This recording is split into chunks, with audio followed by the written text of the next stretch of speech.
Hello students, welcome to Quintech. This is CA Krupang Purohit. I am the director of the investment banking program at Quintech.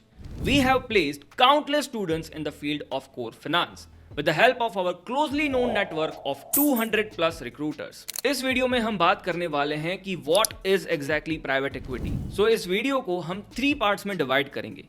First of all we are going to talk about कि एक private equity होता क्या है और वो function कैसे करता है. Then we are going to talk about what are the job roles in which you can work as a finance professional in a private equity. And lastly हम बात करने वाले हैं कि what are the salaries of professionals who are already working in private equity.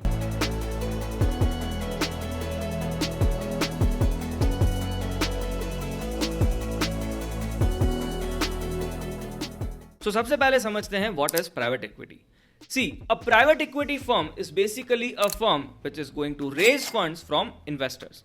Now ये investors या तो कोई हाई नेटवर्थ इंडिविजुअल्स होंगे और या तो कोई इंस्टीट्यूशनल इन्वेस्टर्स जैसे कि पेंशन फंड. एक बार जब प्राइवेट इक्विटी फंड किसी इन्वेस्टर से पैसा रेज करता है then it is going to use that funds in order to buy a company. Now यहाँ पर या तो प्राइवेट इक्विटी फर्म किसी कंपनी के अंदर एक मेजर स्टेक बाय कर लेगी और या तो पूरी की पूरी कंपनी ही बाय कर लेगी. अब ये जो कंपनी जिसको एक प्राइवेट इक्विटी फर्म बाय कर रही है वो या तो एक नया स्टार्टअप होगा और या तो एक एस्टैब्लिश्ड कंपनी होगी जो कि बहुत अच्छा प्रॉफिट कमा रही है और या तो एक लॉस मेकिंग कंपनी भी हो सकती है. क्योंकि कई बार ऐसा होता है कि बहुत सारी लॉस मेकिंग कंपनीज भी ऐसी होती हैं जिनको अच्छा खासा ग्रो किया जा सकता है. सो लेट अस से कि मैंने अपनी एक प्राइवेट इक्विटी फर्म शुरू कर दी है, क्विंटेच प्राइवेट इक्विटी. नाउ मेरी प्राइवेट इक्विटी फर्म के अंदर मेरी रिसर्च टीम ने एक बहुत ही अच्छी कंपनी ढूंढी है जिसके अंदर हमें इन्वेस्ट करना चाहिए. एंड लेट अस अज्यूम कि ये कंपनी अभी एक लॉस मेकिंग कंपनी है लेकिन फिर भी इस कंपनी को बाय करने के लिए वी वुड हैव टू पे 1 करोड़ रुपीस. नाउ एक बार जब मैं एक अच्छी कंपनी ढूंढ लूंगा then I will try to find out investors और मैं उनको कन्विंस करूंगा कि आप इस कंपनी के अंदर इन्वेस्ट करो. सो मान लीजिए कि यू आर माई इन्वेस्टर्स. सो मैं आपसे 1 करोड़ रुपए रेज करूंगा और फिर मैं इस 1 करोड़ रुपए से इस लॉस मेकिंग कंपनी को बाय करूंगा और फिर आने वाले 2, 3 या 5 सालों तक मैं इस कंपनी के मैनेजमेंट में इन्वॉल्व रहूंगा और इस लॉस मेकिंग कंपनी को एक प्रॉफिटेबल कंपनी बनाने की कोशिश करूंगा. और मान लीजिए 2 सालों के बाद we are successful to make this company a profitable company और फिर हम इस कंपनी को बेच देते हैं फॉर 10 करोड़ रुपीस. सो यहां पर आपने सिर्फ 1 करोड़ रुपीस इन्वेस्ट किए थे जिसके सामने आपको मिलेंगे 10 करोड़ रुपए. नाउ ऑब्वियसली हर बार एक लॉस मेकिंग कंपनी को एक प्रॉफिटेबल कंपनी बनाना और या तो हर बार 10x रिटर्न पाना इजी नहीं है, लेकिन this is the business model of private equity firms. वो इन्वेस्टर से पैसा रेज करते हैं, they invest that money in order to buy a company और फिर कुछ सालों के बाद वो उस कंपनी को बेच देते हैं. और अब हमारे एग्जांपल में आपने सिर्फ 1 करोड़ रुपए इन्वेस्ट किए थे और आपको एक प्रॉफिट हुआ है 9 करोड़ रुपए का. बट माय फ्रेंड,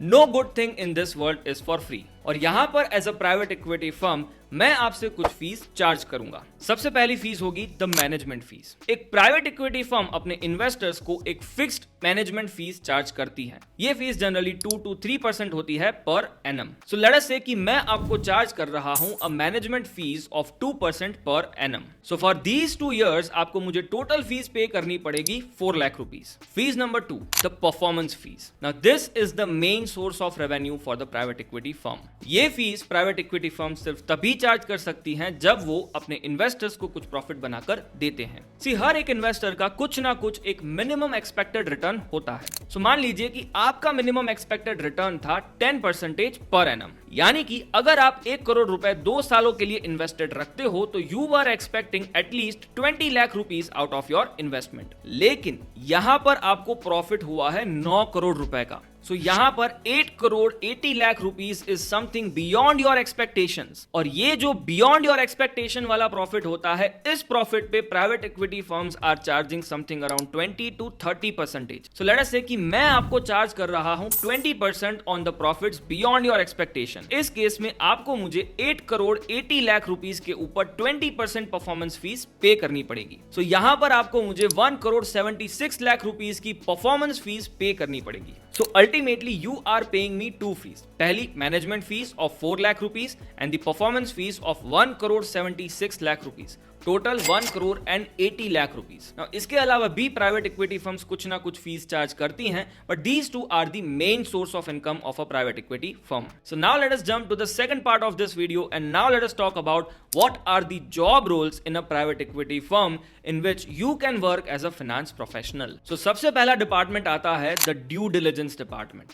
अगर आप इस डिपार्टमेंट के अंदर काम कर रहे हो तो आपकी प्राइमरी रिस्पॉन्सिबिलिटी है टू फाइंड आउट कि क्या जो हमारा इन्वेस्टमेंट है is it a good investment. So for example कि जब मैं ये लॉस मेकिंग कंपनी बाय करने जा रहा था तो मेरा due diligence department is going to prepare financial models, is going to do the industry research कि क्या हमें सच में ये कंपनी बाय करनी चाहिए या नहीं। The second department is the investor relations department or the fund raising department. अगर आप इस डिपार्टमेंट में काम करते हो तो आपकी रिस्पॉन्सिबिलिटी रहेगी to be in touch with the investors. सबसे पहले तो आपको इन्वेस्टर्स को कन्विंस करना है कि वो हमारे प्रोजेक्ट में इन्वेस्ट करे। इसके अलावा हमारी कंपनी कैसा परफॉर्म कर रही है, कैसा रिटर्न जनरेट कर रही है, आने वाले टाइम में हमारी क्या स्ट्रेटेजीज हैं, ये सारी बातें आपको कम्युनिकेट करनी होगी इन्वेस्टर्स को। इसके अलावा आपको इन्वेस्टर्स के पास से फ्यूचर इन्वेस्टमेंट्स के लिए भी कमिटमेंट लेना होगा। The next crucial department is the operations department, और इसे हम कह सकते हैं वैल्यू क्रिएशन डिपार्टमेंट। अगर आप इस डिपार्टमेंट के अंदर काम करते हो तो जब आपकी प्राइवेट इक्विटी फर्म किसी कंपनी को अक्वायर कर लेती है